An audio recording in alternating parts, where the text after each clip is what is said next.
ఆదికాండము 6వ అధ్యాయము 1వ వచనము. నరులు భూమి మీద విస్తరింపనారంభించిన తరువాత కుమార్తెలు వారికి పుట్టినప్పుడు 2వ వచనము. దేవుని కుమారులు నరుల కుమార్తెలు చక్కని వారిని చూచి వారందరిలో తమకు మనస్సు వచ్చిన స్త్రీలను వివాహం చేసుకొనిరి. 3వ వచనము. అప్పుడు యెహోవా, నా ఆత్మ నరులతో ఎల్లప్పుడూ వాదించదు, వారు తమ అక్రమ విషయంలో నరమాత్రులై ఉన్నారు, అయినను వారి దినములు 127 ఏండ్లగును. 4వ వచనము. ఆ దినములలో నెఫీలులను వారు భూమి మీద నుండిరి, తరువాతను ఉండిరి. దేవుని కుమారులు నరుల కుమార్తెలతో పోయినప్పుడు వారికి పిల్లలను కనిరి. పూర్వకాలముందు పేర్లు పొందిన సూర్యులు వీరే. 5వ వచనము. నరులు చెడుతనము భూమి మీద గొప్పదనియు వారి హృదయము యొక్క తలంపులలోని ఊహ అంతయు ఎల్లప్పుడూ కేవలము చెడ్డదనియు యెహోవా చూచి. 6వ వచనము. తాను భూమి మీద నరులను చేసినందుకు యెహోవా సంతానపు నుండి తన హృదయములో నొచ్చుకొనెను.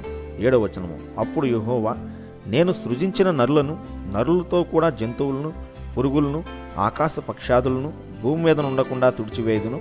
ఏలయనగా నేను వారిని సృష్టించినందుకు సంతాపం నొంది ఉన్నానన్ను. 8వ వచనము. అయితే నోవాహు యెహోవా దృష్టి ఎందుకు కృప పొందిన వాడాయను. 9వ వచనము. నోవాహు వంశావళి ఇదే. నోవాహు నీతిపరుడును తన తరములో నిందారహితునై ఉండెను.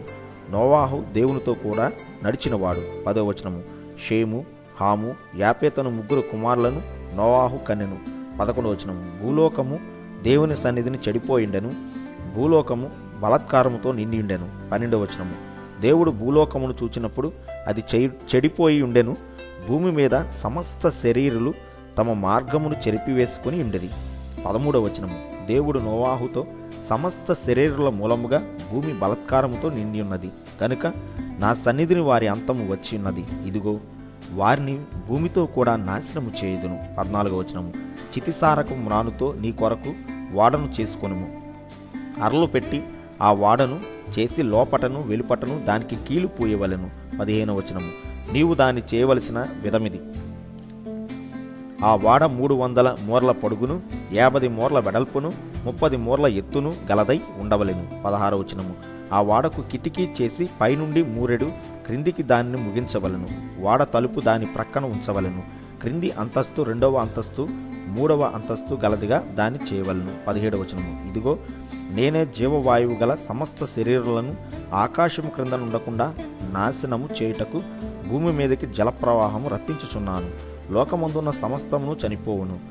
18వ వచనము. అయితే నీతో నా నిబంధన స్థిరపరచుదును, నీవును నీతో కూడా నీ కుమారులను, నీ భార్యయు, నీ కోడండ్రును ఆ వాడలో ప్రవేశింపవలను. 19వ వచనము. మరియు నీతో కూడా వాటిని బ్రతికించి ఉంచుకొనుటకు సమస్త జీవులలో అనగా సమస్త శరీరుల యొక్క ప్రతి జాతిలోనివి 2 ఏసు చొప్పున నీవు వాడలోనికి తేవలను, వాటిలో మగదియు ఆడదియు ఉండవలను.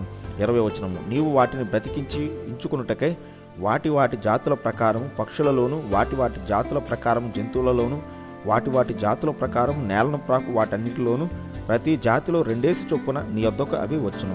21వ వచనం. మరియు తినుటకు నానా విధములైన ఆహార పదార్థములను కూర్చుకొని నీ దగ్గర ఉంచుకొనుము, అవి నీకును వాటికిని ఆహారమగునని చెప్పాను. 22వ వచనము. నోవాహు అట్లు చేసెను, దేవుడు అతనికి ఆజ్ఞాపించిన ప్రకారం యావత్తూ చేసెను.